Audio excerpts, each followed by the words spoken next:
This is what you need to know when you are looking to renovate your office. We've done over 40,000 square feet of single office, 4 floors, and we've stumbled upon many obstacles. And now I'm on my way to visit a site, an office which is about 5,000 square feet. They're currently occupying about 10,000 square feet, looking to expand really quick. So the client gave me a call and said that I have this situation right here and I would like you to come over. So this is how we go about it, because ultimately we need to know a couple few things. Just 3 things just to begin with. Number 1 is your budget, right? Just get the elephant out of the room. The budget is extremely important to see what we can do with it and whether it fits the way we run our projects, because every different company has different sort of resources and different capacity. And 5,000 to even 50,000 square feet offices are something that we are pretty comfortable with. Anything below 3,000 or so would be a little bit too small and little, because that would require the same amount of people to run the job, but the margins and revenue will not be sufficient enough to cover our operating costs. Right, so let's talk about this 5,000 square feet thing. So I was talking about the first thing that you needed is the budget that you can work with. Many of them will not know how much to estimate. So later on, I'll break it down to you how much exactly you should be expecting to spend and where you're going to spend those money on. Second thing is timeline. Timeline is extremely important as well, because we have some period of the year where jobs are a bit more packed. People want things to be done either before Christmas, before Chinese New Year, or before Hari Raya. So that encompasses the timeline between November up until April. So that's a very a lot of heavy lifting to take place there. There is a period of time where most of our workers who are from Indonesia will be returning home in the month of August. You will be down with manpower, whether it's to do any touch-up, any wet work repainting, ceiling boards, gypsum boards, waterproofing. These guys are not available. So that is one of the challenges that we have to face working around the scope. So last but not least, the third one would be type of work you're looking to do. More info about your projects, the location, what are you looking to expand, what are you looking to take down. Is this an empty lot? Is this office unit? So that is where it will affect the cost, because if it's a shop lot unit, it will be quite simple. You're gonna deal with very simple management approvals. However, if you're dealing with an office building, you most likely will be working during the wee hours. Work may start only at 6 p.m. up until like 6 a.m. So it's gonna be midnight work. Most suppliers and subcontractors will charge you surplus within the range of 15% up until 40 to 50%. Let's look into budgeting of the project itself. Now, if I'm given just the scope of 5,000 square feet, I have to take a look at the space, understanding more from you what you're looking to do before I can advise you how much you're looking to spend. Or even if you could start off saying that, hey, I have a budget of 500,000 for 5,000 square feet. That translates to 100 ringgit per square feet, which is lower than the average that we are able to produce, because it will be very safe if you're looking at 180 to 150 ringgit per square feet, which means if you're 5,000 square feet, the budget should hover within 750,000 to 900,000. And why so? So let's go bit by bit. Square footage is a very vague manner to calculate. However, over the course of all projects over the years, it gives us a very good indication after we've divided the spaces, because this is with the assumption that we have minimal demolition of the existing space together with the new builds. And this includes all the soft finishing up to the furniture, the chairs, the blinds, lightings, ready to move in condition. So if you're looking at we start off from the floor up to the ceiling, right? The floor would say be carpet flooring would stay around 10 to 15 ringgit. Let's go on the high side, 15 ringgit. The wall finishes will be another allocation of 15 to 20 ringgit per square foot, all across with different rooms. You have glass would be a little more expensive, maybe 30 or 40 ringgit. So that would be you'll be sitting at about 60 or 70 ringgit already. So how about ceiling? Ceiling works will be about 10 ringgit. That will be 80 ringgit for now.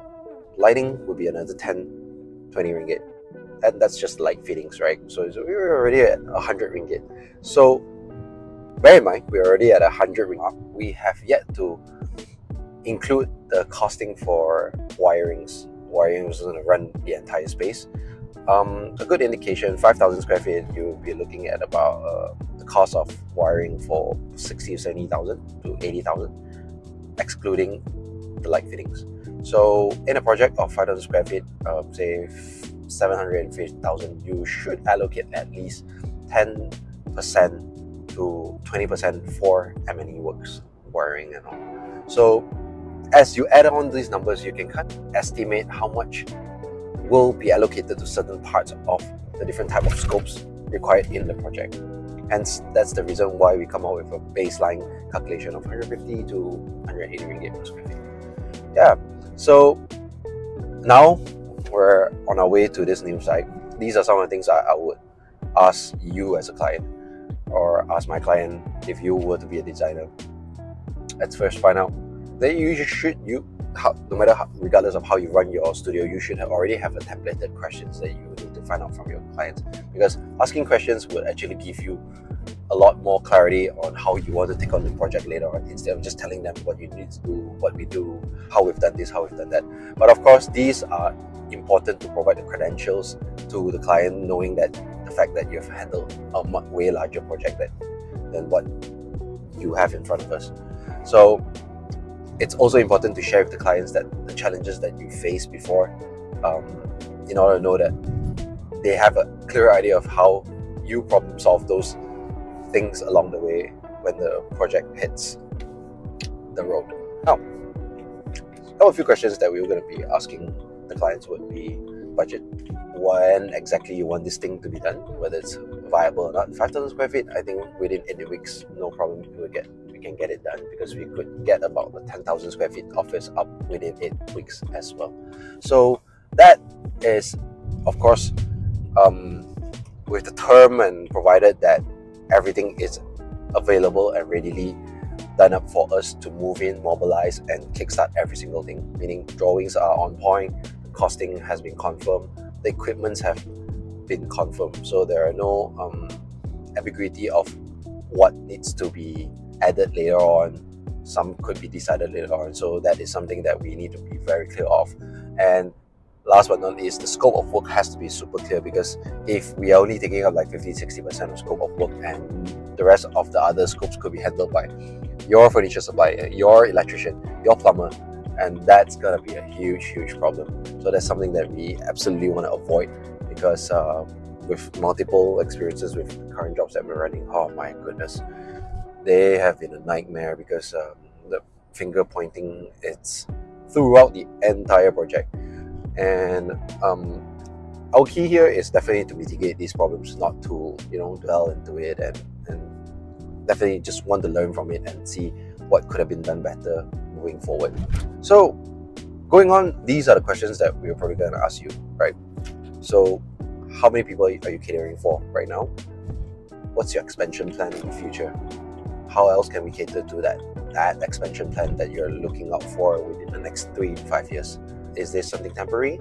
Because that is important for us to know whether the tenancy agreement that you have struck with the landlord and how much money you're looking to invest in. Because if you are going to put in too much money right now, it's not going to be viable for the entire project, right? It's going to eat out budget, and you could have used those budget to allocate for much other important things.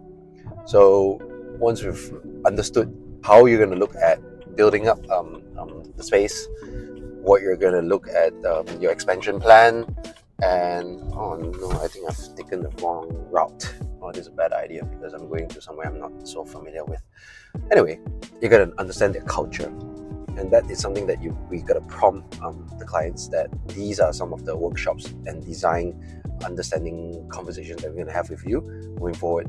If we are on board, we're going to find out the culture, the habit of you guys using the space, departments, how you're gonna pull together a team that is within this 5,000 square feet, because how we design layout and spaces will actually heavily impact how the team functions. Because trust me or not, if a space is super open or super closed by a partition or full of glass or full of walls, it's going to affect how people navigate and experience the space or even interact within. So that is, of course, to understand your current spaces. How much do you like it and how much do you not like it? Because you're going to tell us what you do not like in order for us not to repeat these mistakes. And that is extremely important for us to find out in order to take it to the next step. Right. So, of course, once we've gotten that out of the park, we will gotta have sufficient information from you in order to go back to tabulate like a service fee and a quotation, sharing with you the payment schedule, what are the services that you're gonna expect from us in order for us to take you to the next step. And that's the reason why the first meeting is actually important for us to gather these data in order for us to feed you our proposals later on. So I'll share more of this, and if you find this interesting and useful, let me know and I will push out more contents like that in future. See you in the next one.